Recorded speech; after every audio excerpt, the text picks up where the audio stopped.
السلام علیکم ورحمۃ اللہ وبرکاتہ۔ بسم اللہ الرحمن الرحیم۔ الحمد للہ نحمده ونستعینه ونستغفره ونؤمن به ونتوکل علیہ ونعوذ باللہ من شرور انفسنا ومن سیئات اعمالنا ونعوذ باللہ من شرور انفسنا ومن سیئات اعمالنا ونعوذ باللہ من شرور انفسنا ومن سیئات اعمالنا من يهده الله فلا مضل له ومن يضلله فلا هادي له ونشهد أن لا إله إلا الله وحده لا شريك له ونشهد أن سيدنا ومولانا محمدا عبده ورسوله صلى الله عليه وعلى آله وأصحابه وبارك وسلم تسليما كثيرا كثيرا. أما بعد، أخرج الطبراني عن أبي وائل رضي الله عنه قال: كتب خالد بن الوليد إلى أهل فارس يدعوهم إلى الإسلام.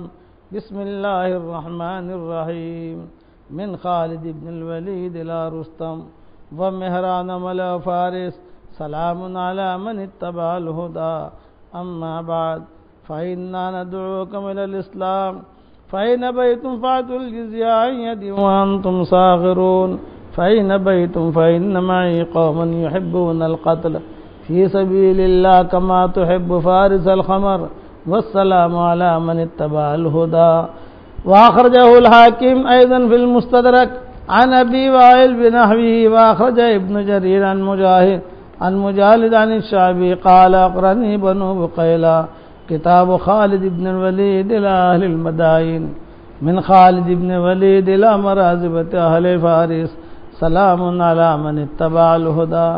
أما بعد، فالحمد لله الذي فض خدمتكم وسلب ملككم ووهن كيدكم، وإنه من صلى صلاتنا واستقبل قبلتنا وأكل ذبيحتنا فذلك المسلم الذي له ما لنا وعليه ما علينا. أما بعد، فإذا جاءكم كتابي فابعثوا إلي برهن واعتقوا مني الذمة، وإلا فوالذي لا إله غيره لا بعثن إليكم قوما يحبون الموت كما تحبون الحياة. فلما قرأوا الكتاب أخذوا يتعجبون، وذلك سنة 12 إلى آخر الحديث. قابل احترام بھائیوں، دوستوں اور بزرگوں، سلسلہ وار ہمارا وہی مضمون امام شافعی رحمۃ اللہ علیہ کے قصے کا. امام شافعی کا قصہ یاد آ گیا آپ کو، اور یہ میں نے اس پر سنایا تھا کہ ماں باپ کی جیسی تربیت ہوتی ہے، ماں باپ کی جیسی دعائیں ہوتی ہے، ماں باپ کی جیسی محنت ہوتی ہے، ویسا نتیجہ نکلتا ہے. اور ان کی نیت پر، نیت میں اجر بھی ہے، نیت میں اثر بھی ہے، یاد رکھنا. اللہ تعالیٰ قرآن میں خالی ایک جملہ کہتے ہیں: یعلم اللہ فی قلوبکم خیرا یؤتکم خیرا. بہت بڑا دار و مدار ہوتا ہے نیت کا. کوئی بھی کام کرنے میں آدمی کی نیت دیکھی جاتی ہے. امام بخاری رحمۃ اللہ علیہ نے سب سے پہلے حدیث لائے کہ انما الاعمال بالنیات. بھئی تم نے کیوں کیا؟ جتنے بیانات ہو رہے، جتنی کتابیں لکھی جا رہی، جتنا اللہ تعالیٰ دیکھیں گے یعلم اللہ فی قلوبکم خیرا یؤتکم خیرا. جس کی نیت ہوتی ہے اس اعتبار سے اللہ اس کو اجر دیتا ہے، اس کی نیت کیا ہے. تو یہ ماں باپ کی نیت کا اثر اولاد پر آتا ہے. یہ جتنے بڑے بڑے بنے ہیں وہ ان کی ماں باپ کی نیت کا اثر تھا. بعض کتابوں میں لکھا ہے کہ مائیں اپنے بچپن میں، یعنی جب بچہ چھوٹا ہوتا تھا تو بغیر وضو کے دودھ نہیں پلاتی تھی، بغیر وضو کے. یہ کہ بچہ اگر جو ہے وہ دودھ پیتا مانگتا اور وضو نہیں، پہلے وضو کرتی، بعد میں چھاتی سے لگاتی. اب بتاؤ وہ بچے پھر کیسے وہ بچے پھر گنہگار ہوں گے نہیں، بچے بھی دیندار بنیں گے. وہ پاک صاف جا رہا ہے ان کے پیٹ کے اندر کہ یہ علامہ اقبال جو علامہ اقبال بنے ہیں یہ تو پنجاب کے رہنے والے تھے اور کوئی بڑے زمیندار نہیں، کوئی بہت بڑے پیسے والے نہیں. ان کی ماں نے ان کی تربیت کی، کہا کہ بیٹا تیرے پیٹ میں ایک حرام لقمہ بھی داخل نہیں ہونے دوں گا، میں داخل نہیں ہونے دوں گی. بکری پال رکھی تھی اور پھر اس کا دودھ پلا پلا کر ان کو بڑا کیا. پھر جو ہے اللہ نے ان پر الہامات کے دروازے کھولے. مولانا اللہ صاحب رحمۃ اللہ علیہ فرماتے تھے کہ ڈھڑ موڈا ولی تھا، ان کی داڑھی نہیں تھی علامہ اقبال کی، لیکن انہوں نے سارے ہندوستان، پاکستان، بنگلہ دیش کو ہلا دیا کہ ان کی باتوں میں اللہ نے وہ اثر رکھا کہ اچھے اچھے لوگ جو ہے وہ ہل جاتے تھے، بڑے بڑے مجمع ہل جاتے تھے. تو مولانا اللہ صاحب رحمۃ اللہ علیہ فرماتے تھے کہ ڈھڑ مونڈا ولی ہے، یہ مولانا اللہ صاحب فرماتے تھے. میرا لاہور کا سفر ہوتا ہے، ہم جاتے رہتے ہیں وہاں سفروں کے اندر، رائمنڈ کے اجتماع میں تو لاہور بھی جاتے ہیں تو ان کی قبر پر بھی جاتے ہیں، تو وہاں 24 گھنٹے جو ہے پولیس والے سلامی کے لیے کھڑے رہتے ہیں، 24 گھنٹے فوج کے لوگ. میں نے پوچھا کیوں؟ بولے کہ بھی اللہ تعالیٰ نے ان سے بڑا کام لیا. تو اللہ کا نظام ہے کہ ان یعلم اللہ فی قلوبکم خیرا یؤتکم خیرا، تمہارے دل کو ہم دیکھیں گے، تمہارے دل میں خیر ہوگی ہم تمہیں خیر دے دیں گے. یہ مت پوچھو کہاں سے دیں گے، لیکن دیں گے. چاہے ڈاکو کے ذریعے سے دے، چاہے شیطان کے ذریعے سے دے. کبھی کبھی شیطان کے ذریعے سے بھی خیر مل جاتی ہے. اب آپ کے ذہن میں ہوگا کہ مولوی صاحب شیطان کے ذریعے سے کیسے خیر ملتی ہے؟ ہاں شیطان کے ذریعے. ابو ہریرہ کو آیت الکرسی سکھانے والا شیطان تھا، تو خیر ملی نہیں ملی ان کو؟ تو حضور صلی اللہ علیہ وسلم نے فرمایا کہ وہ جھوٹا ہے لیکن بات تجھے صحیح بتا گیا. احمد ابن حنبل کہتے تھے کہ مجھے جو خیر ملی اور میں جو قابو میں آیا تو حالات کی وجہ سے، ڈاکو کی وجہ سے. ایک ڈاکو خلق قرآن کے سلسلے میں بہت فتنے ہوئے اس امت کے اندر. بے قرآن مخلوق ہے یا مخلوق نہیں ہے؟ مخلوق کا مطلب پیدا کی ہوئی چیز. جیسے آسمان یہ پیدا کیا ہوا ہے، اللہ نے پیدا کیا اس کو. زمین یہ پیدا کی ہوئی ہے، انسان یہ پیدا کیا ہوا ہے، کہ پنکھا یہ بنایا ہوا ہے. تو قرآن جو ہے یہ پیدا کیا ہوا ہے کہ نہیں ہے؟ یہ ایک مسئلہ ہے. تو ہمارا مسئلہ یہ ہے کہ قرآن مخلوق نہیں ہے، یہ تو اللہ کا کلام ہے. جیسے اللہ ہمیشہ سے ہمیشہ رہے گا ویسے اس کا کلام بھی ہمیشہ سے ہمیشہ رہے گا. یہ ساری امت کا اس پر اتفاق ہے. لیکن ایک فرقہ ایسا پیدا ہوا، یہودیوں نے اندر ڈال دیا کہ نہ قرآن جو ہے وہ مخلوق ہے. اس کے اندر بہت علماء شہید ہوئے. وہ زمانے کا جو بادشاہ تھا وہ اس کو یہودیوں نے خرید لیا. وہ ایسا ہی ہوتا ہے کہ اس نے یہ بات چلائی کہ نہیں یہ چلاؤ سب میں کہ قرآن مخلوق ہے، قرآن مخلوق ہے. تو بڑے بڑے علماء فقہاء شہید ہوئے. اسی کے اندر امام احمد ابن حنبل بھی پھنسے کہ امام احمد ابن حنبل سے فتویٰ لیا، بتاؤ قرآن مخلوق ہے نہیں ہے؟ تو امام صاحب نے کہا کہ قرآن مخلوق نہیں ہے، یہ تو اللہ خالق. جیسے اللہ مخلوق نہیں ہے، اللہ جو ہے وہ ہمیشہ سے ہمیشہ رہے گا، بس ہمارا تو عقیدہ ہے. اسی طریقے سے اس کا کلام. تو بادشاہ نے کہا جیل میں ڈالوں گا، تو امام احمد ابن حنبل نے کہا وہ کوئی بات نہیں، جیل میں جاؤں گا. 28 مہینے تک انہیں جیل میں رکھا. یہ میں کس پر سنا رہا ہوں؟ نیت پر، کہ کوئی کام کرو نیت سدھارو. آپ موبائل خریدتے ہو تو موبائل خرید کر سنیما دیکھنے کی اگر نیت ہوگی تو جب تک تمہاری جیب میں تمہاری ملکیت میں موبائل رہے گا وہ سنیما گھر بن کے رہے گا. جب تک تمہاری نیت یہ ہے کہ میں سنیما دیکھوں، تمہاری نیت ہے کہ میں فیس بک دیکھوں، تمہاری نیت یہ ہے کہ میں تعلقات کروں ناجائز طریقے پر، تو وہ گناہ جہنم کو اپنے جیب میں رکھا ہے آپ نے، وہ جہنم ہے. اور اگر آپ کی نیت یہ ہے کہ نہ صاحب میں اس سے خیر کے کام کروں گا، میری ضرورت کی چیزیں پوری کروں گا، میں اپنے تاجر ہوں، مجھے تجارت کی ضرورت پڑتی ہے، میں لوگوں سے بات کرنے کی ضرورت پڑتی ہے، یا اگر میں ایس ایم ایس بھی کروں گا تو خیر کے لائن کے ایس ایم ایس کروں گا، تو یہ چیز آپ کو جنت کی طرف لے جائے گی۔ نیت کہ آپ نے کیوں لیا، کہ آپ نے موبائل کیوں خریدا، کہ آپ نے لیپ ٹاپ کیوں خریدا، آپ نے آئی پیڈ کیوں خریدا، کیا مقصد ہے؟ تو آدمی اپنی نیت صحیح کرے کہ کوئی بھی چیز خریدنے سے پہلے اپنی نیت صحیح کرے کہ میں دین کے کام کے لیے لے رہا ہوں۔ میں تو یہ کہتا ہوں کہ کوئی بھی کاروبار کرو اس کے اندر نیت دین کی کرو، دین کی نیت کرو، بس یہ ہے۔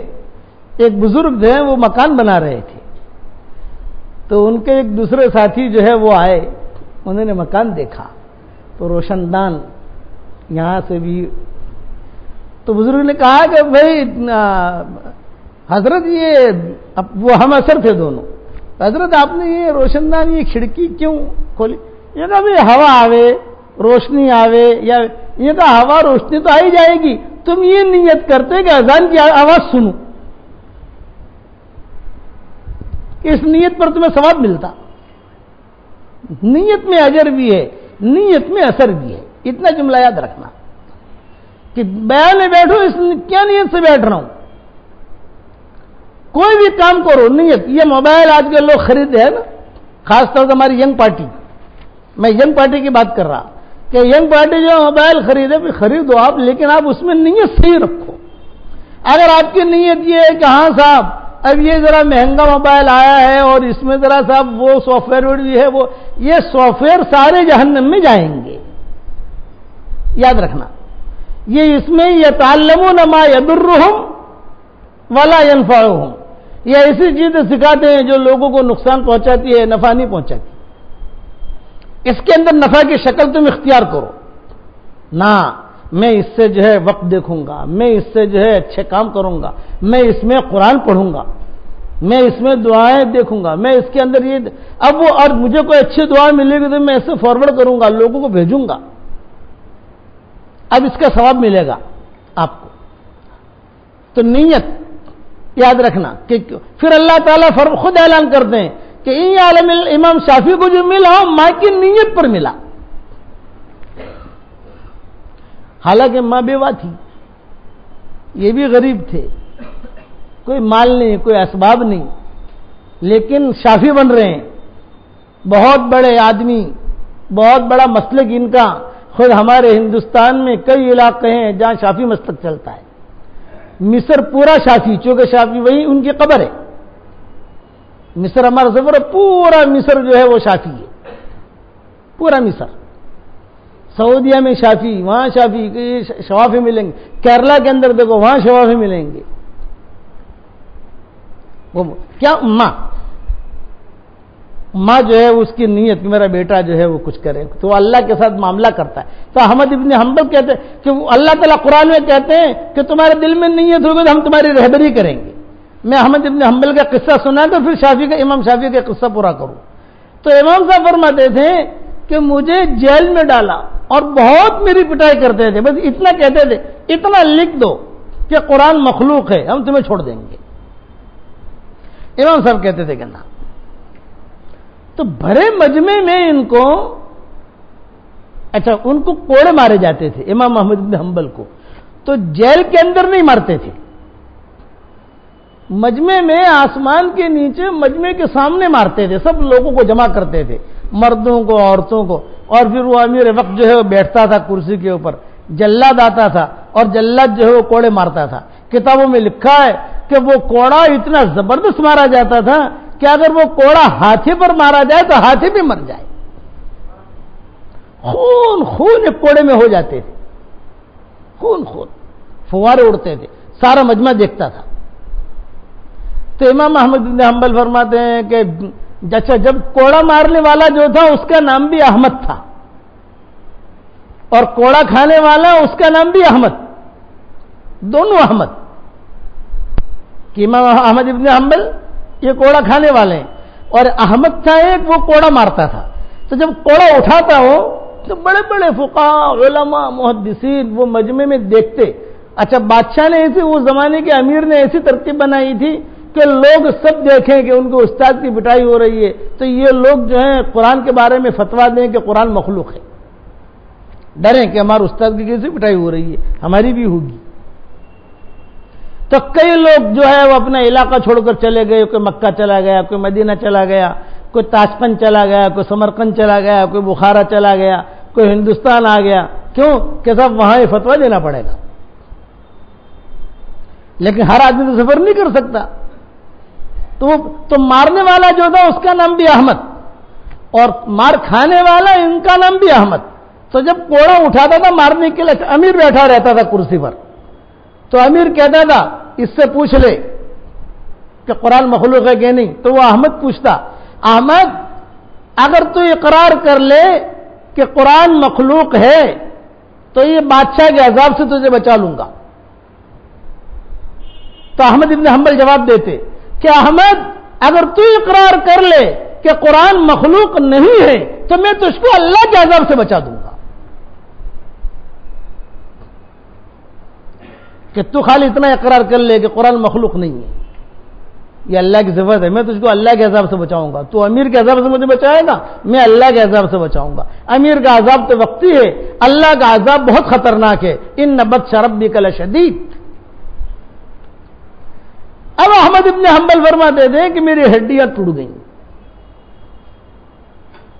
بخار، اور بڑی عجیب حالت کے اندر میں رہا، مجھے لے جا رہے ہیں، میں کائے پر سنا رہا ہوں، ان یعلم اللہ فی قلوبکم خیرا یؤتکم خیرا، تمہارے دلوں میں خیر ہوگی ہم تمہیں خیر دے دیں گے، یہ مت پوچھو کہاں سے دیں گے، دیوار سے دیویں کہ شیطان کے ذریعے سے دیویں کہ ڈاکو کے ذریعے سے دیویں کسی عالم کے ذریعے سے دیویں، اپنے دل کی دنیا ٹھیک رکھو، بس دل کو مسلمان رکھو، دل کو کافر مت بناؤ، کہ دل کو مسلمان رکھو، اللہ سے تعلق رکھو، ہم تمہیں خیر دیں گے۔ احمد ابن حنبل فرماتے تھے کہ مجھے لے جا رہے تھے مارنے کے لیے، ہڈیاں ٹوٹی ہوئی، بخار، پولیس والے، مجمع سارا دیکھ رہا ہے، تو میرے دل کے اندر وسوسہ آیا۔ یہ احمد ابن حنبل خود کہتے تھے، میں نے بکھرے موتی میں یہ مضمون کسی جلد میں تفصیل سے لکھا ہے، جب اس کی پروف ریڈنگ کر رہا تھا تو مجھے بھی رونا آ رہا تھا، میں نے کہا یہ لوگوں نے کیسی کیسی قربانیاں دی ہیں، تب جا کر دین ہم تک پہنچا ہے۔ آج تو ماشاءاللہ پنکھا بھی ہے، ایئر کنڈیشن بھی ہے، اور ہر قسم ماشاءاللہ اجالا بھی ہے، ہر قسم کی سہولتیں۔ آج تو ہمارے جتنے جوان لڑکے لڑکیاں، جتنے مرد عورتیں، سب یہ نیت کریں کہ انشاءاللہ موبائل خریدیں گے دین کی نیت سے، انشاءاللہ کوئی بھی چیز خریدو، قلم بھی خریدو، دین کی نیت کرو۔ جب نیت، مولانا الیاس صاحب رحمۃ اللہ علیہ فرماتے تھے کہ نیت کے ذریعے سے نیکیاں کمانا سیکھو، جب نیت پر بھی اللہ تمہیں دیتا ہے تو نیکیاں کو نہیں کماتے، کہ نیت کے ذریعے سے تم نیکیاں کمانا سیکھو، یہ مولانا الیاس صاحب رحمۃ اللہ علیہ فرماتے تھے۔ ہمارے یہاں جماعتیں آتی ہیں تو میں جماعت والوں کو کہتا ہوں کہ بھائی تم جو ہے کتنی چادر لے کے چلے ہو؟ تو کہتے ہیں صاحب 2 چادر۔ میں نے کہا نہیں، تم 4 چادریں لے لو، 2 چادر تو تمہارے لیے، 2 چادر یہ نیت سے رکھ لو کہ ہم جماعت میں جائیں گے، کسی جگہ نماز پڑھنے کی ضرورت پڑے گی، کسی جگہ کسی ساتھی کو ضرورت پڑے گی، کسی جگہ ایئرپورٹ پر ہمیں ضرورت پڑے گی تو میں چادر بچھا دوں گا، تیری چادر میں نے کہا تو خالی خدمت کی نیت سے رکھ لے، اور پورے سفر میں 4 مہینے میں 5 مہینے میں تیری چادر ایک دن بھی استعمال نہیں ہوئی، پھر بھی رکھنے کا ثواب اللہ تجھے دے دے گا، نیت ہے۔ ہاں مولوی صاحب یہ بات تو کسی نے بتائی ہی نہیں، میں نے کہا یہی چیز سیکھنے کی ہے، کہ یہی چیز سیکھنے کی ہے کہ نیت کیا ہے، اللہ تعالیٰ دل کو دیکھتا ہے۔ تو احمد ابن حنبل کہتے تھے کہ میرے دل میں وسوسہ آیا کہ اللہ، یہ بنو عباس کا میں کب تک، یہ جتنے بھی بادشاہ ہیں ان کے کب تک میں مار کھاؤں گا، بوڑھا ہو گیا ہوں، کمزور ہو گیا ہوں، ہڈیاں ٹوٹ گئی ہیں، چلو آج تو جو ہے زبان سے کہہ دیتا ہوں، زبان سے، دل تو میرا مسلمان ہے، قرآن کی آیتیں سامنے آئیں گی، الا من اکرہ وقلبہ مطمئن بالایمان، کوئی آدمی جو ہے ایسے حال میں پھنس گیا کہ سب اسے شرکیہ جملہ نکالنا پڑ رہا ہے، دل جو ہے مطمئن ہے اس کا، لیکن بہت جو ہے ایسے حالات آ گئے، تو اللہ تعالیٰ کہتے ہیں کہ بھی اگر تمہارا دل میں ایمان ہے تو تم ہمارے یہاں مومن ہو۔ یہ آیت میرے سامنے آئی، احمد بن حنبل کہتے تھے، عمار ابن یاسر کا قصہ میرے سامنے آیا تو میرے دل میں یہ بات آئی کہ آج جو ہے یہ مجھے لے جا رہے ہیں تو وہ احمد کوڑا مارنے سے پہلے کہے گا تو میں کہہ دوں گا کہ ہاں بھی چلو میں کہہ دیتا ہوں ایسا، بس وسوسہ آیا، وسوسہ آتے ہی مجمع میں سے آدمی بھاگا بھاگا آیا اور احمد ابن حنبل سے کہا کہ مجھے جانتے ہو میں کون ہوں؟ احمد ابن حنبل نے کہا کہ نہیں جانتا۔ میں کہا انا ابو الہیثم۔ ابو الہیثم کا مطلب اس زمانے کا بڑا ڈاکو، ابو الہیثم کا مطلب ہے کہ اس زمانے کا بڑا ڈاکو، نامچیر۔ تو احمد ابن حنبل اور گھبرائے، کہا مالی ولی ابی الہیثم، بھئی میرا ابو الہیثم سے کیا جوڑ؟ احمد ابن حنبل یہ گھبرائے کہ صاحب یہ اتنا بڑا ڈاکو جو ہے میرے پاس آیا، بات کر رہا ہے، پولیس والے سب کھڑے ہیں، تو وہ سمجھے گا اچھا ان کے ساتھ بھی کوئی تعلق ہے، یہ کہیں اور کوئی مصیبت کھڑی نہ ہو جائے۔ تو احمد ابن حنبل نے کہا مالی ولی ابی الہیثم، میرا تو ابو الہیثم سے کوئی تعلق نہیں ہے۔ تو اس نے کہا میں جانتا ہوں تمہارا میرا کوئی تعلق نہیں ہے، لیکن میں نصیحت کرنا چاہتا ہوں تم کو ایک بات بتانا چاہتا ہوں۔ احمد بن حنبل نے کہا کہ بتاؤ۔ یہ فرمایا کہ جتنے بھی بنو عباس ہیں، یہ بنو عباس تھے، دو خاندان گزرے ہیں، ایک بنو عباس ایک بنو امیہ، یہ عمر ابن عبدالعزیز وغیرہ بنو امیہ تھے، اور بنو عباس سامنے کا خاندان تھا، ان کا ہمیشہ مقابلہ رہتا تھا، بنو عباس بنو امیہ۔ تو یہ بنو عباس کا قصہ ہے۔ یہ فرمایا جتنے بنو عباس ہیں انہوں نے مجھے بہت مرتبہ جیلوں میں ڈالا ہے، اور میں نے ان کی بہت مارے کھائی ہیں۔ یہ پولیس والے جو تمہیں لے کے جا رہے ہیں ان کو پوچھو، انہوں نے میری پٹائیاں کی ہیں، میں نے بہت مار کھائی ہے ان کی۔ لیکن امام صاحب ایک بات بتاؤں کہ میں جیل میں مار کھاتا تھا اور پھر جب چھوٹتا تھا تو گھر نہیں جاتا تھا، سیدھا ڈاکہ ڈالنے جاتا تھا، وہیں سے کہ جب جیل سے چھوٹا تو گھر نہیں جاتا تھا، سیدھا ڈاکہ ڈالنے کے لیے۔ تو میں باطل پر جمع ہوا تھا۔ میں آپ کو دعوت دیتا ہوں کہ آپ حق پر جمے رہنا، حق مت چھوڑنا۔ یہ امام صاحب نے کہا کہ اوہو، جب اس نے مجھے یہ بات کہی کہ میں باطل پر ڈٹا ہوا تھا اور تم حق پر جو ہے ڈٹے رہنا، جمے رہنا، تم حق پر رہو گے پوری امت حق پر آ جائے گی، گھبرانا مت، یہ ابو الہیثم نے کہا۔ تو اب امام احمد بن حنبل کی آنکھوں میں آنسو آ گئے اور ایک جملہ کہا کہ اللہ ابو الہیثم پر رحم کرے، اس کی نصیحت نے مجھے جمع دیا، ورنہ میں ڈگمگ ہو رہا تھا، یوں کروں۔ خیر اللہ نے دی ڈاکو کے ذریعے سے، کہ ہے ڈاکو، اور ڈاکو کے ذریعے سے اللہ خیر دے رہا ہے۔ اس کو اللہ قرآن میں کہتے ہیں وَلِلَّهِ جُنُودُ السَّمَاوَاتِ وَالْأَرْضِ وَكَانَ اللَّهُ عَلِيمًا حَكِيمًا۔ وَلِلَّهِ جُنُودُ السَّمَاوَاتِ وَالْأَرْضِ وَكَانَ اللَّهُ عَزِيزًا حَكِيمًا۔ تیسری جگہ اللہ فرماتے ہیں وَمَا يَعْلَمُ جُنُودَ رَبِّكَ إِلَّا هُوَ۔ ہمارے لشکر ہیں، اللہ تعالیٰ کہتے ہیں ہمارے لشکر ہیں، ہمارے لشکر کو ہمارے علاوہ کوئی نہیں جانتا۔ تم اپنے دل کی دنیا ٹھیک کرو، جب دل کی دنیا ٹھیک ہوتی ہے تو بڑی بڑی خیریں ملتی ہیں۔ ابو خزیمہ ایک صحابی تھے، ان کی دل کی دنیا بہت اچھی تھی، صاف ستھرے۔ حدیثوں میں آتا ہے کہ ان کو اتنی بڑی خیر ملی کہ نبی کے پیشانی پر سجدہ کیا۔ بتاؤ، نبی کی پیشانی پر سجدہ۔ مائیں کہتی تھی کہ ہم تو بیویاں تھیں، نبی کی پیشانی پر پیشانی رکھتے ہوئے شرم محسوس ہوتی تھی کہ نبی ہے۔ اور یہاں ابو خزیمہ کو یہ چانس مل رہا ہے، کائیں پر وہ آئے حضور کی خدمت میں، اور حضور صلی اللہ علیہ وسلم کی خدمت میں آ کر کہا حضرت میں نے تو آج رات خواب دیکھا ہے۔ آپ نے فرمایا مبارک مبارک۔ ہمیشہ کوئی بھی آ کر آپ کو کہے خواب دیکھا ہے تو ایک جملہ کہو خیر لنا وشر لأعدائنا، ہمارے لیے خیر ہو اور ہمارے دشمنوں کے لیے شر ہو۔ یہ جملہ تو کوئی بھی آ کر کے بیوی کہے کہ خواب دیکھا ہے، بچہ کہے کہ خواب دیکھا ہے، تو فوراً یہ کہو خیر لنا وشر لعدائنا۔ اگر عربی میں نہ آوے تو اتنا اردو میں اس کا ترجمہ بھئی ہمارے لیے خیر اور ہمارے دشمنوں کے لیے شر، برائی۔ یہ آئے حضور صلی اللہ علیہ وسلم کی خدمت میں، اور حضور کی خدمت میں آ کر کہا کہ حضرت میں نے خواب دیکھا۔ خواب آپ لوگوں نے خیر لنا وشر لعدائنا، بتاؤ کیا خواب؟ یہ کہ میں نے یہ خواب دیکھا کہ آپ کی پیشانی پر سجدہ کر رہا ہوں۔ آپ نے فرمایا بہت اچھا خواب ہے، چل بھائی میں سو جاتا ہوں، کر لے سجدہ مسجد نبوی میں۔ اب یہ چانس مل گیا تو سجدہ کیا اللہ کے سامنے، لیکن جگہ کون سی ملی ان کو؟ نبی کی پیشانی، اور نبی کی پیشانی عرش سے بھی افضل ہے۔ اگر کوئی آدمی عرش پر سجدہ کرے اور ایک آدمی نبی کی پیشانی پر سجدہ کرے تو کون سا افضل ہوگا؟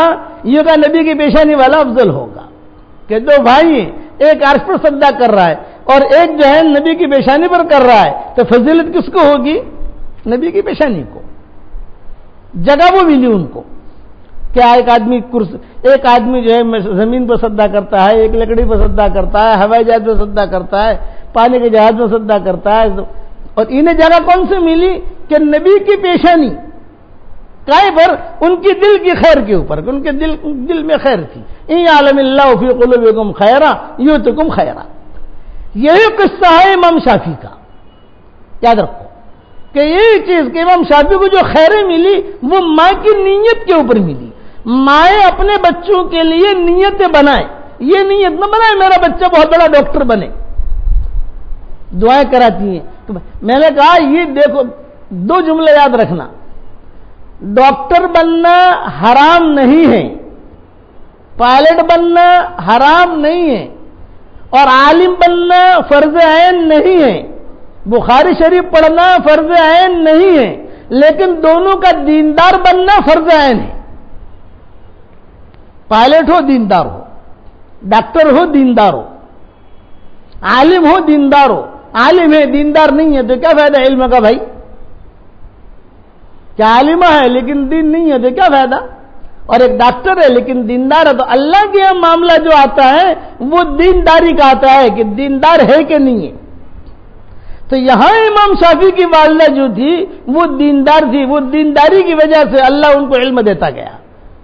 اب یہ امام شافعی پہنچے دوسری مرتبہ مدینہ منورہ، قصہ یاد آ گیا آپ کو؟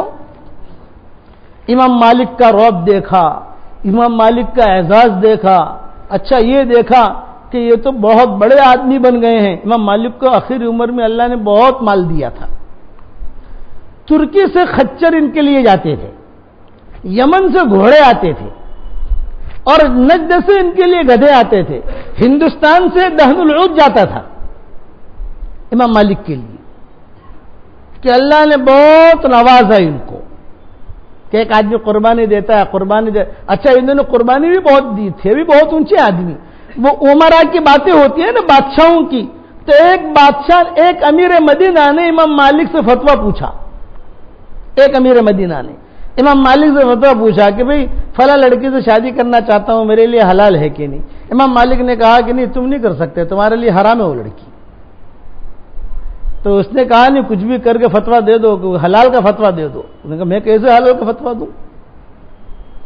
تو جب قرآن حرام کہہ رہا ہے تو میں کہوں گا کوئی بھی سیٹنگ کرو، آج کل سیٹنگ ماسٹر ہوتے ہیں نا، کوئی سیٹنگ کرو مولوی صاحب، کچھ ہو جائے، کچھ ہیلا ہو جائے۔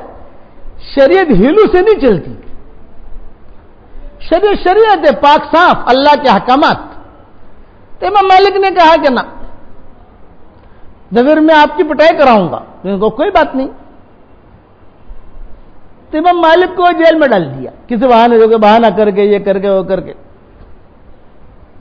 جب امام مالک کو جیل میں ڈالا، پھر کتابوں میں لکھا ہے کہ ان کے ساتھ بڑی بدتمیزی کی امام مالک کے ساتھ، اس امیر مدینہ نے بہت بدتمیزی کی کہ ان کے جو ہے بال بھی کٹوائے، پھر جو ہے خچر پر بٹھوایا، اور بھی پورے مدینہ کا چکر لگوایا۔ لوگوں نے دیکھا کہ اتنا بڑا امام، اور حضور کے روزے کے قریب میں کوڑے لگوائے، جہاں درس دیتے تھے وہاں کوڑے لگائے۔ مالک نے برداشت کیا، صبر۔ لغوی حکومت ہے، حکومت کا مقابلہ تو نہیں کر سکتے ہم، جیل میں رہے. جتنے بھی ہمارے بڑے بڑے گزرے ہیں وہ جیل میں گئے ہیں. امام ابو حنیفہ بھی جیل میں گئے، ابن تیمیہ بھی جیل میں گئے، حضرت یوسف علیہ السلام بھی جیل میں گئے، لیکن دین کی وجہ سے، چوری کی وجہ سے نہیں، ڈاکے کی وجہ سے نہیں، گڑبڑ کی وجہ سے نہیں، اللہ کے احکامات پورا کرتے کرتے. تو امام مالک، اچھا پھر خدا کی شان ایسی کہ وہ زمانے کا الٹ پلٹ ہوتا ہے نا. وہ امیر مدینہ جو تھا جس نے جیل میں ڈالا تھا اس میں کچھ حالات آئے. اب وہ حالات کی وجہ سے وہ امیر مدینہ ہٹا، اس کی کرسی گئی، دوسرا امیر مدینہ آیا. جب دوسرا امیر مدینہ آیا تو اس نے فوراً آرڈر کیا کہ امام مالک کو جیل سے نکالو اور عزت کے ساتھ انہیں جو ہے وہی جو مقام تھا ان کا مسجد نبوی کا، وہ مقام پر ان کو بٹھا دو.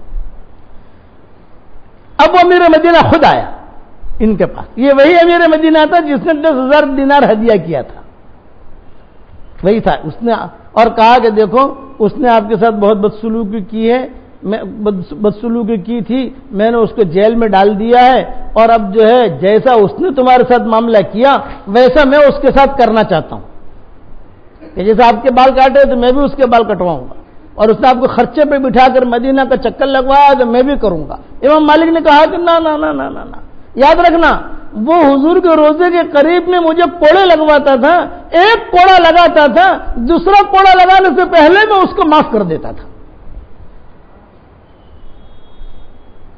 یہ تھے انہوں نے ان کے نام دنیا میں اب تک چل رہے، یاد رکھنا. دین کی وجہ سے تو کہا بالکل میری طرف سے اجازت نہیں ہے، میں اس کو معاف کر چکا ہوں. تو امام شافعی فرماتے تھے میں جب مدینہ منورہ آیا تو میں نے امام مالک کی شہرت، مقبولیت، مال، باب السلام پر کھڑا رہا. وہاں پر کھڑے رہتے ہی میں نے دیکھا کہ وہ عود کی خوشبو آ رہی ہے اور کئی لوگ موطا لے کر آ رہے ہیں، اور صاحب بڑے قریب سے گزرے تو میں نے سلام کیا تو امام مالک نے جواب نہیں دیا. وہ اپنے نیچے مونڈی کیے ہوئے، نیچے سر کیے ہوئے باب السلام سے داخل ہو رہے تھے. اچھا جب مسجد نبوی میں باب السلام سے کوئی آدمی داخل ہو تو وہیں سے جو ہے الصلاۃ بسم اللہ یعنی الصلاۃ والسلام علیک یا رسول اللہ پڑھتے چاہے. اور اگر اللہ نے حافظہ دیا ہے اور حافظہ قوی ہے تو حضور کا پورا نسب نامہ وہاں پڑھے. السلام علیک یا محمد ابن عبداللہ ابن کذا، یہ اخیر تک آدم علیہ السلام تک پڑھتا وہاں جب پہنچے. لیکن یہ چیز حافظے کی ہے. اور حضور صلی اللہ علیہ وسلم کا پورا نسب نامہ حضرت آدم علیہ السلام تک انشاءاللہ بکھرے موتی 12ویں جلد میں آ رہا ہے. انشاءاللہ 12ویں جلد میں لکھوں گا، تو جب اس میں لکھوں گا تو آپ کو یاد کرنا بھی آسان ہو جائے گا کہ حضور کا پورا نسب نامہ کیا ہے. امام بخاری نے بھی کچھ لکھا ہے، لیکن بعد میں حضور صلی اللہ علیہ وسلم ایک جگہ پر جا کر کہتے تھے بس یہاں تک مجھے یاد ہے، پھر کہتے تھے کہ آگے جو ہے وہ نسب والوں نے غلطیاں کی ہیں، حضور اتنا کہتے تھے. لیکن دوسرے مؤلخین نے کچھ نہ کچھ کر کے آگے تک بڑھایا ہے حضور کا نسب نامہ. یہ وہ تفصیل میں بکھرے موتی 12ویں جلد میں دیکھنا، 12ویں جلد 11ویں تو ختم ہو گئی، ہاں 12ویں جلد میں انشاءاللہ آئے گا کہ حضور صلی اللہ علیہ وسلم کا پورا نسب نامہ. کہ وہ پڑھتے آدمی جو ہے یا اگر روزے اقدس پر کھڑے رہنے کی اللہ توفیق دیں اور کبھی بھیڑ بھاڑ نہ ہو تو وہیں کھڑے پورا نسب نامہ پڑھ لو. السلام علیک یا رسول اللہ ابن محمد ابن عبداللہ ابن اخیر تک. پھر دیکھو اس کا اثر کتنا ہوتا ہے. یہ ایک ترتیب ہے. تو امام مالک جب آئے امام شافعی کہتے تھے کہ بڑے مجمع اور لوگ بیٹھے ہوئے، مجھے تو پیچھے جگہ ملی تو میں نے امام مالک جو بیٹھے ہوئے کہا آج تو بیان کروں گا نہیں. امام مالک نے کہا بعض مرتبہ ہوتا ہے کہ بعض مرتبہ بیان کرنے کا بہت اچھا موڈ ہوتا ہے، بعض مرتبہ نہیں ہوتا. حضور صلی اللہ علیہ وسلم نے ایک مرتبہ بیان کیا فجر کی نماز سے لے کر عشاء تک. ایک دن ایسا بھی آیا کہ چلو آپ فجر کی نماز لے کے بیان ہی کرتے رہے، بتاتے ہی رہے، آگے آنے والے ساری چیزیں بتائی، یہ ہوگا یہ ہوگا یہ ہوگا یہ ہوگا. حضرت حذیفہ کہتے ہیں کہ میں جو ہے خراب چیزیں حضور سے پوچھتا تھا، فتنے کی چیزیں. اسی لیے حضرت حذیفہ کے پاس حضور صلی اللہ علیہ وسلم نے منافقین کے نام دیے تھے.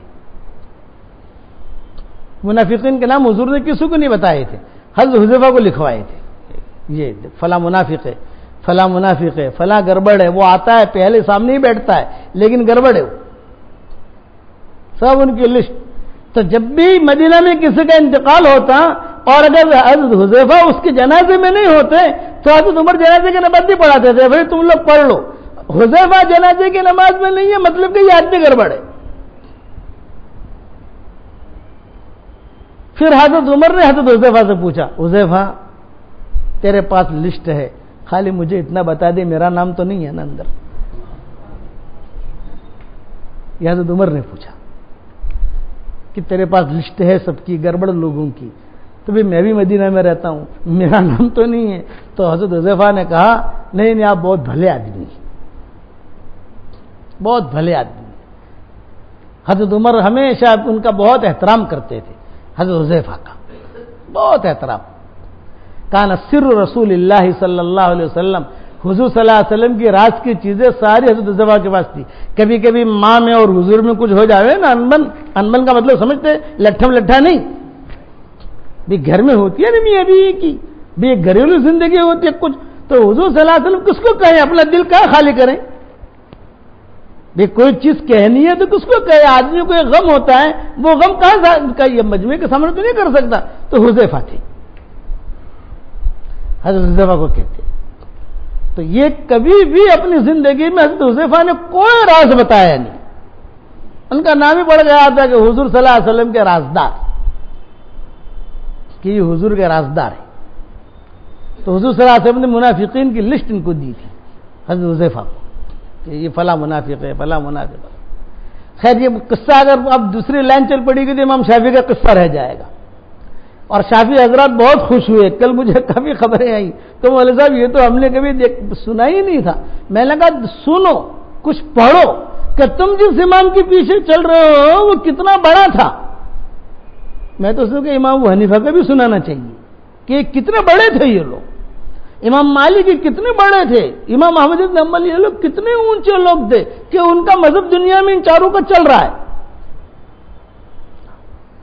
تو امام شافعی کہتے ہیں کہ امام مالک نے جب کہا کہ بھئی آج تو بیان کرنے کا موڈ نہیں ہے، بھئی آج تو میں سوالات کروں گا، وہ سوالات کرتے گئے، کوئی کسی نے جواب دیا نہیں.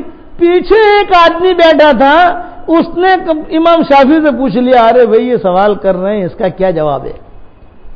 امام شافعی نے آہستہ سے اشارہ کر دیا اس کا جواب یہ. اس نے کھڑے ہو کر کہا حضرت اس کا جواب یہ. امام مالک نے کہا ماشاء اللہ یہ میرا آپ کو اشارہ کرتا ہے، بھائی آگے آ جا. اس نے کہا نہیں حضرت میں یہی ٹھیک ہوں، آگے نہیں. تیسرا سوال کیا امام مالک نے، ارے بھائی بتاؤ حضور نے جو ہے مسجد نبوی میں اذان دی ہے نہیں دی ہے؟ حضور صلی اللہ علیہ وسلم نے مسجد نبوی میں اذان دی کہ نہیں؟ سب خاموش. اس نے پھر پوچھا امام شافعی سے ارے بتاؤ حضور نے یہ اذان دی ہے نہیں دی؟ امام شافعی نے کہا نہیں دی، نہیں دیے. حضور صلی اللہ علیہ وسلم نے مسجد نبوی میں کبھی اذان نہیں دی، اس پر سب علماء کا اتفاق ہے. تو اس نے کھڑے ہو کر ہاں حضرت نہیں دی. امام مالک کو بہت خوشی ہوئی کہ بھئی یہ تو بہت اونچا آدمی ہے، یہ تو بھائی آگے آگے. اس نے کہا نہیں میں یہی ٹھیک ہوں. تو امام مالک نے پوچھا اس کو کیوں نہیں دی؟ اب وہ کھڑا ہوا ہے، اب نیچے تو دیکھ نہیں سکتا، امام مالک وہ تو نیچے بیٹھے. کیوں نہیں دی؟ یہ بھی تو سوال ہے نا. بھائی حضور صلی اللہ علیہ وسلم نے اذان نہیں دی مسجد نبوی میں، اب جو ہے وہ دائیں بائیں. پھر اس نے کہا حضرت جتنا بھی سوال کا جواب یہ دے رہا تھا، یہ کون ہے؟ تو دیکھا کہ شافعی. ارے تو کہاں سے آ گیا؟ یہ کہا حضرت میں آج آیا ہوں، حضور صلی اللہ علیہ وسلم نے مسجد نبوی میں اذان نہیں دی. اور کیوں نہیں دی بتاؤں؟ اس لیے نہیں دی کہ حضور صلی اللہ علیہ وسلم کہتے ہیں کہ میں اذان دوں اور میں کہوں حی علی الصلاح حی علی الفلاح، آؤ نماز کی طرف، آؤ کامیابی کی طرف. اور اگر کوئی مسلمان غفلت کی وجہ سے مسجد میں نہ آیا تو وہ تو تباہ اور برباد ہو جائے گا. کہ نبی نے اذان دی اور تو نبی نے بلایا دعوت دی تو نہیں آیا. اس لیے کہتے تھے کہ میں اذان نہیں دوں گا. یا ایھا الذین آمنوا استجیبوا للہ وللرسول اذا دعاکم لما یحییکم. ابی ابن کعب نماز پڑھ رہے تھے ریاض الجنہ میں، اور حضور نے وہیں سے آواز دی ابی آ جاؤ. او بھائی آ جاؤ. انہوں نے سنا ابی بن کعب نے کہ حضور صلی اللہ علیہ وسلم بلا رہے ہیں، لیکن وہ جلدی جلدی نماز پوری کر کے دیر سے پہنچے. آپ نے فرمایا بھائی دیر کیوں کی؟ تم نے دیر کیوں؟ نماز پڑھ رہا تھا. اب نے یہی آیت پڑھی. تم نے آیت نہیں پڑھی یا ایھا الذین آمنوا استجیبوا للہ وللرسول اذا دعاکم، اللہ اور اس کا رسول بولا ہے فوراً آ جاؤ. یہ مسئلہ ہے کہ حضور صلی اللہ علیہ وسلم کبھی بھی آواز دیں تو آ جاؤ. تو آپ فرماتے تھے کہ میری آواز کے اوپر سارے کام چھڑوائے جا سکتے ہیں. نبی نے آواز دی ہے آ جاؤ، اور میں حی علی الصلاۃ حی علی الفلاح کہوں اور کوئی نہ آئے گا تو وہ تو ختم ہو جائے گا. میں نہیں چاہتا کہ میری امت جو ہے جہنم میں جائے. تو امام مالک نے امام شافعی کو آگے بلایا، آگے بلا کر اپنی جگہ بٹھایا اور بٹھا کر کہا بھئی آج کا مضمون، آج کا بیان تو تم کرو گے. امام شافعی نے کہا کہ حضرت نہیں، آپ میرے استاد ہیں مولانا، تمہیں بیان کرنا ہے. تو امام شافعی نے روتے روتے حدیث بیان کی، کئی حدیثیں جو مضمون تھا. پھر جب یہ بیان سے فارغ ہو گئے تو امام مالک نے کہا کہ بھئی تم کب آئے ہو، کیا نظام ہے تمہارا، کہاں ٹھہرے ہو؟ یہ فرمایا کہ حضرت میں تو سفر کرتے کرتے آیا ہوں اور میں نے یہ سوچا ہے کہ میں جب سے نکلا ہوں میری ماں کے پاس گیا نہیں ہوں. اب پتہ نہیں میری ماں زندہ ہے، میری خالہ زندہ ہے کہ انتقال ہو گیا، مجھے کچھ پتہ نہیں ہے.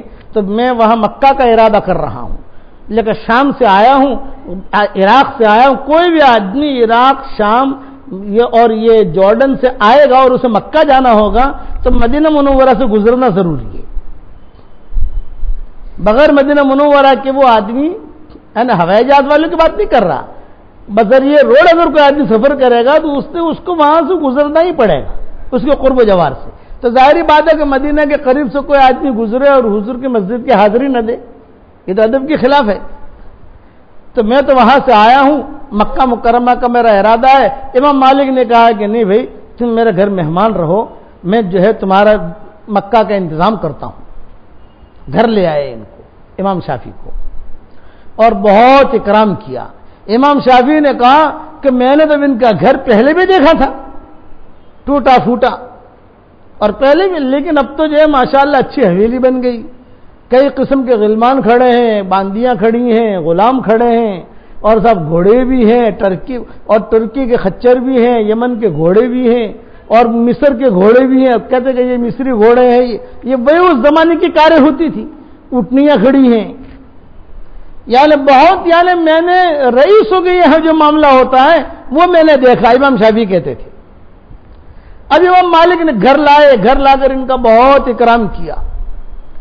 امام مالک نے بیٹیوں سے کہا ارے وہ شافعی آیا ہے، اس لیے کہ بیٹیوں کو تو معلوم تھا نہیں آتا تھا، بڑے ہو گئے امام شافعی. یہ کہا تو بیٹیوں نے بھی جو ہے سلام پہنچایا، امام مالک نے بھی، امام شافعی نے بھی سلام پہنچایا. وہ اندر سے کہ اچھا شافعی ہمارے گھر پر آیا ہے، یعنی بچپنا ان کا وہاں تھوڑا سا گزرا تھا امام شافعی کا. اب کتابوں میں لکھا ہے کہ امام مالک نے کہا کہ دیکھو وہ دور الگ تھا، یہ دور الگ ہے. تم مکہ مکرمہ جانا چاہتے ہو، لیکن میں چاہتا ہوں کہ مکہ مکرمہ تم جاؤ تو میں امیر مکہ کو خط لکھوں، وہ تمہارا اکرام کرے اور تمہارا احترام کرے، تمہارے لیے وہاں ٹھہرنے کا انتظام کرے، اور تمہارے لیے سارا خرچے کا میں انتظام یہیں سے کرنا چاہتا ہوں. 2-3 دن تم میرے پاس ٹھہر جاؤ، ہفتہ بھر ٹھہر جاؤ. امام شافعی نے کہا کہ حضرت مجھے ہفتہ نہیں ٹھہرا، مجھے میری ماں بھی بہت یاد آئی ہے اور بیت اللہ بھی بہت یاد آیا ہے. امام مالک نے کہا کہ نہ تم ٹھہرو، خیر ہی خیر ہے، تم رہو، میں انتظام کرتا ہوں. امام مالک نے جو ہے قاصد بھیجا مکہ، اور قاصد کو کہا امیر مکہ کے نام خط لکھا کہ ایک آدمی آ رہا ہے، اس کا نام شافعی ہے، اس کا نام یہ ہے، اس کی والدہ کا نام یہ ہے، اس کی خالہ کا نام یہ ہے، فلاں جگہ وہ رہتے ہیں. یہ جو ہم اس کو روانہ کر رہا ہوں یہاں سے، تم جب بھی یہ آئے تو تنعیم سے پہلے اس کا اکرام کرنا اور شاہانہ اکرام کرنا. جو رئیسوں کا، بادشاہوں کا جو اکرام ہوتا ہے وہ اکرام کرنا. اور جب اکرام کرو تو اس کے والدہ اگر زندہ ہو، خالہ زندہ ہو تو ان کو بھی لے آنا. امام مالک نے خط لکھا. امام شافعی روانہ ہوئے مدینہ منورہ سے. جب روانہ ہوئے تو امام شافعی کے ساتھ امام مالک نے قافلہ کیا. اونٹ بھی دیے، ہیرے جواہرات بھی دیے، سونا چاندی بھی دیا، دینار درہم بھی دیا، کچھ غلام، کچھ باندیاں، یہ دے کر بہت عزت کے ساتھ انہیں مدینہ منورہ مکہ مکرمہ کے لیے روانہ کیا۔ کتابوں میں لکھا ہے کہ جب مکہ مکرمہ کی حدود یعنی تنعیم سے پہلے، یہ لبیک تو پڑھ چکے تھے یہ امام شافعی، جب تنعیم سے پہلے یہ پہنچے تو بادشاہ وقت جو تھا وہ امیر مکہ، وہ بڑے اکرام کے ساتھ اور بہت یعنی سواریوں کے ساتھ ان کے استقبال کے لیے نکلا۔ جب ان کے استقبال کے لیے نکلا تو یہ دو بوڑھی عورتیں بھی نکلی، یہ بھی آئیں، ان کی والدہ اور ان کی خالہ، یہ زندہ تھی۔ تو امیر مکہ نے جب ان کا اکرام کیا تھا، پھر کہا یہ تمہاری والدہ ہے، یہ تمہاری خالہ ہے۔ تو یہ امام شافعی ملنے کے لیے گئے تو والدہ نے مصافحہ نہیں کیا، میں ناراض ہوں تجھ سے، یہ والدہ نے کہا میں بہت ناراض ہوں تجھ سے، اور خالہ نے کہا میں بھی ناراض ہوں۔ اب یہ گھبرائے، بھئی میں اتنے سالوں کے بعد آیا ہوں تو ماں تو کتنا پیار سے میرا بیٹا آیا، کہنا میں بہت ناراض ہوں۔ اچھا امی بتاؤ کیا بات ہے، کیوں ناراض ہوں؟ یوں کہا کہ میں نے تجھے جس حال میں بھیجا تھا تیرا حال بدل گیا، تو باندیاں لے کر آ رہا ہے، تو گھوڑے لے کر آ رہا ہے، بادشاہ تیرا استقبال کر رہا ہے، یعنی تو بگڑنے کی چیزیں ہیں، ماں کہہ رہی ہے یہ تو بگڑنے کی چیزیں ہیں، یہ بننے کی چیزیں نہیں ہیں۔ اچھا امیر مکہ یہ بھی سن رہا ہے، اگر تو جو ہے میرا لڑکا ہے اور میں نے تجھے جنا ہے، یعنی میرے پیٹ سے تو نکلا ہے، تو یاد رکھنا کہ جتنی چیزیں حرم میں داخل ہونے سے، حدود حرم، اب حدود حرم ہو گئے تنعیم کے بعد حدود حرم میں داخل ہونے سے پہلے یہ ساری چیزیں جو ہے اللہ کے نام پر صدقہ کر دے۔ اماں میں کس کو دوں، یہاں تو کوئی فقیر نہیں ہے، یہ کہا نا تو بادشاہ کو دے دے، امیر مکہ کو دے دے، یہ غریبوں کو لگا لے گا۔ تو فوراً امام شافعی نے وہ ساری چیزیں جو امام مالک نے دی تھی وہ امیر مکہ سے کہا کہ بھئی یہ میں تمہیں ہدیہ کر رہا ہوں، یہ میری طرف سے فقراء مکہ کے اوپر، کہ اللہ کے گھر کے یہ پڑوسی ہیں، ان کے اوپر جو ہے تم خرچہ کر دینا۔ اور پھر جب یہ ہو گیا اور کہا کہ تیرا اتنا اچھا احرام، امام مالک نے اچھا احرام بھی دیا تھا، نہ پھٹا پرانا احرام، اللہ کو اچھا احرام پسند نہیں آتا، اللہ کو تو پسند آتا ہے جو فقر کی حالت میں آئے، ٹھاٹ کے ساتھ آئے، اللہ کو پسند نہیں آتا، تواضع کے ساتھ آئے، میرا دربار میں تواضع کے ساتھ آؤ، پھٹا پرانا احرام پہن اور چل۔ اب روانہ ہوئے، جب روانہ ہوئے تو امام شافعی نے کچھ درہم کچھ دینار یہ اپنے جھولے میں رکھ دیے تھے، والدہ کو پتہ نہیں تھا، جو دکھنے والی چیزیں تھیں یہ تو سب گئی، اور جو باندیاں غلام تھے وہ سب بھی دے دیے، جو کچھ گھوڑے ووڑے تھے وہ بھی دے دیے، خچر گدھے وغیرہ سب دے دیے، فقراء مکہ پر لگا لینا، لیکن کچھ پیسے جو ہے وہ اپنی۔ جب حدود حرم میں داخل ہوئے تو ماں نے یوں کہا کہ بیٹا ساری چیزیں تو نے دے دی۔ اب ماں نے مصافحہ کیا، معنقبی کیا اور بہت روئی، اللہ تعالیٰ کا شکر ہے کہ اللہ تجھے صحیح سلامت واپس لایا اور تیری ہماری ملاقات کرائی، اور جو ماں اور بیٹے کا جو پیار اور جو اعزاز چیزیں ہوتی وہ کی، لیکن پہلے ساری چیزیں نکل گئی کہ یہ چیزیں تم دے دو۔ اب جب حدود حرم میں داخل ہوئے تو ماں نے سوال کیا، یوں کہا کہ دیکھ جتنی چیزوں سے جن چیزوں کو میری آنکھیں دیکھتی تھی وہ تو نے دے دی، لیکن تیرے جھولے میں کوئی چیز تو نہیں ہے دوسری کے، پیسے ویسے تو نہیں ہے، کوئی سونے کا ٹکڑا مکڑا تو نہیں ہے، کوئی ہیرے جواہرات تو نہیں ہے، بادشاہوں کے دربار سے تو آ رہا ہے کہیں چھپا؟ تو امام شافعی نے کہا کہ ہاں ہے۔ ارے کیا ہے؟ تو شاید 6000 دینار یا کوئی یہ ہے۔ ماں نے کہا کہ نہ یہ بھی نہیں جائیں گے۔ امام شافعی نے جواب دیا، یوں کہا کہ میں روزے سے ہوں۔ جب داخل ہوئے امام شافعی تو امام شافعی روزے سے تھے، تو ماں نے جواب میں کہا بیٹا اگر تو روزے سے ہے میں بھی روزے سے ہوں، یہ دینداری ہے کہ تو روزے سے ہے تو میں بھی روزے سے ہوں۔ یاد رکھنا نیکی جو ہے دکھائی نہیں جاتی، نیکی کر کے آدمی سمندر میں ڈالتا ہے، پھر اللہ اس کی حفاظت کرتا ہے۔ دونوں روزے سے ہیں کہ میں روزے سے ہوں، اب میں چاہ رہا ہوں کہ حرم میں جاؤں اور حرم میں جا کر جو ہے میں اس کے ذریعے سے فقراء حرم پر کچھ خرچ بھی کروں. یوں کہا نا نا نا, اماں آپ کے لیے بھی کچھ کھانے کا انتظام کروں. یوں کہا نا, جس اللہ نے اتنے سال تک مجھے کھلایا ہے کیا بڑھاپے میں اللہ نہیں کھلائے گا مجھ کو؟ چنانچہ کتابوں میں لکھا ہے کہ وہ سارا کا سارا جتنا جو کچھ پیسے جھولے وغیرہ میں تھے وہ بھی خیر خیرات میں کروا دیے ان کی والدہ نے. پھر یہ حرم میں آئے اور حرم میں آ کر سب سے پہلے ان کی والدہ ان کو لے کر ملتزم پر گئی اور کہا کہ اے اللہ تیرا شکر ہے کہ میں نے تجھ سے جو وعدہ کیا تھا, یہاں پر جب یہ بچہ تھا یہاں سے گیا تھا, اب یہ جوانی میں آیا ہے, اب میری دعا یہ ہے کہ اس کے علم کو دنیا میں عام کرنا. پھر امام شافعی عمرے سے فارغ ہوئے, پھٹے پرانے جو احرام کے اندر تھے وہاں گئے مکان میں, تو وہی مکان ٹوٹا پھوٹا, وہی کام کرتے رہے.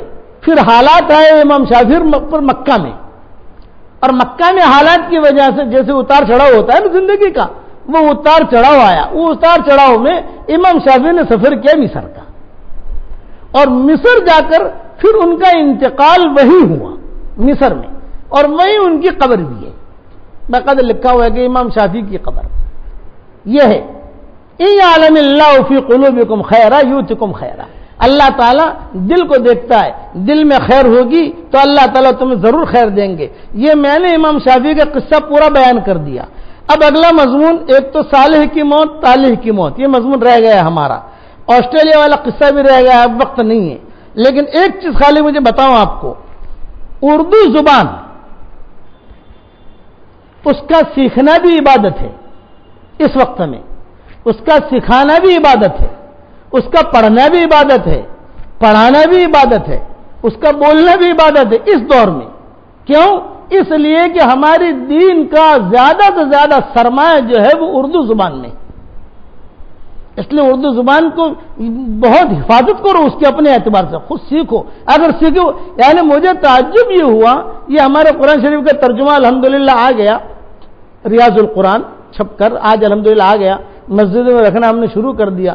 ہمارے کچھ ساتھی خاص تھے, ان کو ہم نے وہ دیا, تو انہوں نے کہا مولوی صاحب میں تو اردو نہیں جانتا. ارے تو اردو نہیں جانتا تو دین کیسے سیکھے گا؟ لکھنؤ کا ایک نوجوان مجھے دلی مرکز میں ملا, لکھنؤ کا, میں نے اس کو جو ہے مومن کا ہتھیار کتاب ہدیہ دی, تو اس نے یوں کہا کہ مولوی صاحب میں تو اردو نہیں جانتا. کہاں کا ہے بھائی؟ لکھنؤ کا. تو کیا جانتا ہے؟ ہندی جانتا ہوں. ایک آدمی مراد آباد کا ملا مجھے, تو میں نے پھر یہ مضمون جو ہے یہ ترجمے کو شروع میں لکھ دیا ہے کہ اردو کا سیکھنا بھی عبادت ہے, اردو کا سکھانا بھی عبادت ہے, اردو کا پڑھانا بھی عبادت ہے, پڑھنا بھی عبادت ہے اس زمانے میں. کیوں کہ ہمارا دینی سرمایہ اردو زبان میں زیادہ ہے. ہندی زبان اپنی جگہ ہے جو حکومت کی لائن کی جو ترتیبیں چل رہی ہوں, لیکن اردو کو اگر نہیں سیکھو تم سیکھو تو تمہیں پتہ چلے گا. مولانا یوسف صاحب رحمۃ اللہ علیہ تو عربی کو کہتے تھے کہ تم اردو سیکھو, جب اردو سیکھو گے تو تمہیں پتہ چلے گا کہ دعوت اور تبلیغ کا کام کیا ہے, کہ دعوت کے زیادہ کام جو ہے وہ اردو زبان میں لکھا ہوا ہے. ہمارا دینی سرمایہ, فقہی مسائل, ہمارے قرآن کی تفسیریں, قرآن کے ترجمے, ہماری چیزیں جتنی وہ اردو زبان میں زیادہ ہے. اس لیے یہ مسئلہ یاد رکھنا کہ اردو کا سیکھنا, یہ ہمارے ایک بہت بڑے استاد تھے یہاں مظاہر العلوم میں, مولانا اسد اللہ صاحب, یہ بھی یہ بات کہتے تھے کہ دیکھو دینی سرمایہ کی حفاظت کرو. بات سمجھ میں آ گئی؟ ایک مسئلہ اور کہ حرم شریف میں ایک نئے امام آئے ہیں کل سے, ان کا نام ہے بندر ابن عبد العزیز. کیا نام ہے بھائی؟ بندر ابن عبد العزیز. اب ظاہری بات ہے کہ بندر ہمارے ہاں تو منکی کو کہتے ہیں, اب ہمارے ہاں تو جہالت ہے سب جگہ, بھائی یہ کیا نام؟ اب ان کا نام آئے گا اخباروں کے اندر, آپ جو ہے کہیں بھی دیکھو گے بندر ابن عبد العزیز, بندر ابن عبد العزیز.